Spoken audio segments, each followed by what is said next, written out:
அனைவருக்கும் வணக்கம். இந்த போஸ்ட் மார்க்கெட் ரிப்போர்ட்ல காலையில ப்ரீ மார்க்கெட் அனலைஸ்ல கொடுத்திருந்த ஸ்ட்ரைக் லெவல்ஸ் என்ன சப்போர்ட் அண்ட் ரெசிஸ்டன்ஸ் ஒர்க் ஆயிருக்கா அப்படிங்கறத பார்க்கலாம். இது முழுக்க மேக்ஸ் அடிப்படையில் எடுக்கக்கூடியது. நாம ஒரு ஓப்பன் இன்ட்ரெஸ்டோ, பிரைஸ் ஆக்ஷனோ, ட்ரெண்ட் லைன்ஸோ, பேட்டர்ன்ஸோ, நியூஸ் எதுவுமே பார்க்கறது கிடையாது. Some maths, some rules, values, அவ்வளவுதான். Entry, exit, stop loss, targets, இவ்வளவுதான் மேக்ஸ். ஓகேங்களா? அதை சார்ந்து தான் நம்ம எப்பவுமே பயன்படுத்துவோம். இந்த வீடியோவின் நோக்கமே நீங்க சிந்திப்பதற்காக மட்டுமே. யாரோ ஒருத்தர் யூடியூப்ல கொடுக்கறது, பப்ளிக் டொமைன்ல கொடுக்கறத நம்பி என்னைக்கும் ட்ரேட் பண்ணாதீங்க. இன்க்ளூடிங் மீ, நான் கொடுக்கறதையும் நம்பாதீங்க. நீங்க படிச்சு தெரிஞ்சுக்கோங்க. உங்க பகுதியில் உங்களுக்கு தெரிஞ்சுங்க. யார் சொல்லி கொடுத்தாலும் கத்துக்கிட்டு மேக்ஸ் சார்ந்து இருந்தா அதுக்கப்புறம் ட்ரேட் பண்ணுங்க. இல்லையா பண்ணாதீங்க.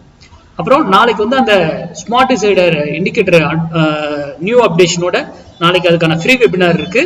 யார் யார் என்ரோல் பண்ணீங்களோ அவங்களுக்கான லிங்க் எல்லாம் இன்னைக்கு ஈவினிங்குள்ளேயே உங்களுக்கு கிடைச்சிடும். நாளைக்கு வந்துடும். அந்த ஃபார்ம் இருக்குது. அதை எல்லாரும் யாராவது இன்னும் வேணும்னாலும் ஃபில் பண்ணி நீங்க கேட்டு வாங்கிக்கலாம்.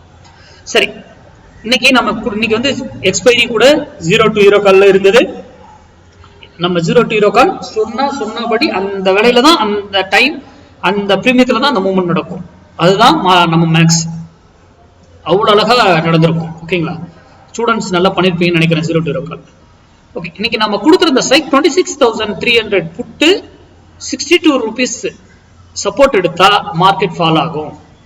62 rupees சப்போர்ட்டை உடைச்சு ரெசிஸ்டன்ஸா மாறினா மார்க்கெட் அப் ஆகும்னு சொல்லியிருந்தோம். எக்ஸாக்டா பாருங்க 62. அது மட்டும் இல்ல, நம்ம டெலகிராம்ல 26,200 கால் 48 rupees கொடுத்துருப்பேன். அதுவும் பர்ஃபெக்டா ஒர்க் ஆயிடும். போய் செக் பண்ணி பாருங்க. இதுதான் ஒவ்வொரு ஸ்ட்ரைக்குக்கும் ஒரு கால்குலேஷன் மாறுபடும். அதெல்லாம் முன்னாடியே நம்ம கால்குலேட் பண்ணி எல்லாமே ரெடியா வச்சிருக்கோம். அப்போ இன்னைக்கு மார்க்கெட் ஏன் 62 வந்ததுக்கு அப்புறம் இதாகும் பொழுது மார்க்கெட் இறங்கிருக்கும். நான் மார்க்கெட்டை பார்க்கல. மார்க்கெட்னா எங்க என்ன சப்போர்ட் எடுக்குது, ரெசிஸ்டன்ஸ் எடுக்குது, எதுவுமே எனக்கு தெரியாது.